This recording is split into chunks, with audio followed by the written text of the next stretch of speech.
எல்லாருக்கும் வணக்கம். ஐபிஎல் போட்டியில இறுதிப் போட்டிக்கு யார் போக போறது அப்படிங்கிற ஒரு எதிர்பார்ப்பை மக்களிடையே ஏற்படுத்தியிருந்த நிலையில, போட்டி ரொம்ப நேரம் ஆச்சு தான் தடங்கலா தான் ஆரம்பிச்சது.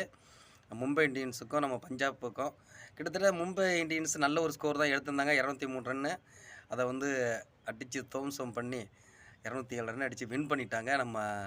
அது சுரேஷ் ஐயர் பிச்சுட்டாரு உண்மையிலேயே. இப்ப மும்பை இந்தியன்ஸ் வெளியேறி விட்டது. பஞ்சாப் ஃபைனலுக்கு போயிடுச்சு. இன்னைக்கு ஃபைனல்ல பஞ்சாபும், ஆர்சிபியும் விளையாட போறாங்க.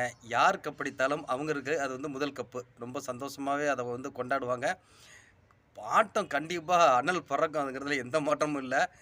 ஏன்னா, ஆர்சிபி பயங்கர வெறியில இருக்கிறாங்க. இங்க ஈசாலா கப் நம்மதேன்னு சொல்லி ஆடியன்ஸ் எல்லாம் பயங்கர ஒரு வைப்ல இருக்காங்க. அதேபோல பஞ்சாபும் இந்த சீசன்ல ரொம்ப ஆச்சரியப்படுத்துனுச்சு. பல ஆட்கள அடிச்சு விரட்டிட்டு தான் அந்த இடத்துல நம்பர் 1க்கு வந்திருக்கிறாங்க. ஃபைனலுக்கு வந்திருக்காங்க. இந்த இடம் கப் அடிக்க அவங்களுக்கும் ஒரு பெரிய ஆர்வம் இருக்கும். சுரேஷ் ஐயர் சிறப்பா விளையாண்டுட்டு இருக்காரு. யார் வென்றாலும் வாழ்த்துக்களே!